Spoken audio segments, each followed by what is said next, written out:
Deepali Gosavi, ward क्रमांक 109 ची नगरसेविका, माजी नगरसेविका उद्धव बाळासाहेब ठाकरे पक्षाची.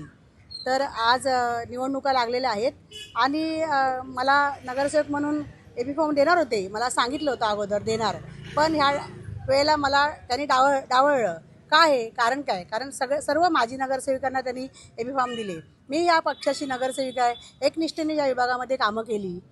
काय अन्याय माझ्यावरती काय अन्याय केला साहेबांनी? मला सांगितलं होतं तुम्हाला एबी फॉर्म देणार म्हणून, आणि 3 दिवस मी मातोश्रीवरती उभी होती. 3 दिवस आम्ही महिला आघाडी सर्व पदाधिकारी घेऊन मातोश्रीवरती होतो. तर मला अगोदर सांगितलं पाहिजे होतं ना. मला काहीच सांगितलं नाही. कोणत्या उमेदवाराला आम्ही एबी फॉर्म देणार आहे, काय करणार आहे, तुम्ही काय मिटिंग केलात, काहीसुद्धा सांगितलं नाही. मला लास्टच्या क्षणापर्यंत सांगत होते की तुमचंच नाव आहे, तुम्हालाच देणार आहे. म्हणजे ही माझी फसवणूक केली. मी पक्षासाठी एकनिष्ठेने काम केलं आहे. या डोंगराळ भागामध्ये खूप काही काम केलेलं आहे.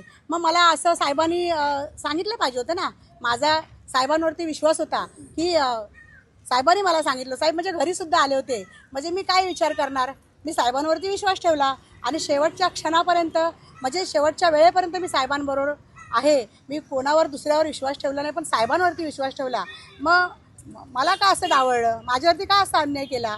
काय मी चुकीचं काम केलं? या विभागामध्ये आज खूप सारी माझी कामं आहेत. लोक मला विचारत आहेत, ताई तुम्हाला का असं केलं? सर्व लोक माझ्यासोबत आहेत आणि मी लोकांसोबत आहे. मी स्थानिक उमेदवार आहे, मी बाहेरची नाही आहे, मी स्थानिक उमेदवार आहे.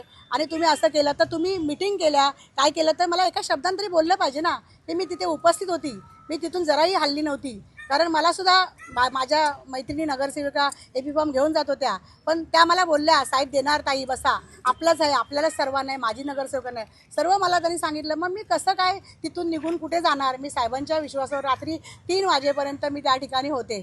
मी विचारण्याचा प्रयत्न केला तर हा तुमचाच आहे, तुमचाच आहे असं सांगितलं आणि मला फसवलं, माझ्यावरती अन्याय केला. तर मी आता काय अपक्ष म्हणून फॉर्म भरला आहे आणि मी अपक्ष म्हणून लढणार आहे. आणि मी या पक्षातून आता राजीनामा दिला आहे. राजीनामा आता देत आहे. राजीनामा माझा मी डिक्लेअर करते. महिला पदाधिकारी माझ्यासोबत आहेत, त्या सर्वांनी राजीनामा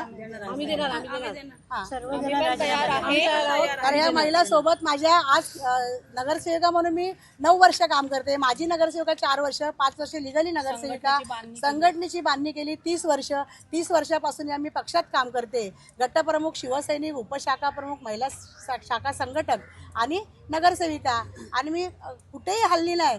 ज्या वेळेला संकट आलं त्यावेळेला मी तोंड दिलंय. तुम्हाला द्यायचीच होती तर आम्हाला सांगितलं. निवडणुकीच्या वेळेला, कोविडच्या वेळेला खूप काय संकट आली, पण कुठेही हल्ली नाही. त्यावेळेला कुठे होते हे?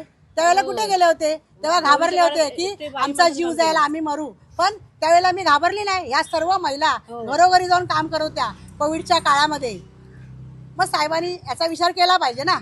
त्यासाठी मी तर नाराज आहे. मी तर पक्षाशी होती बांधील, पण आता मी पक्षाला सोडत आहे. मी माझा राजीनामा दिलेला आहे आणि सर्व महिलांनी सुद्धा राजीनामा दिलेला आहे. आजी मुंबई समन्वयक आहे, ती सुद्धा राजीनामा देत आहे.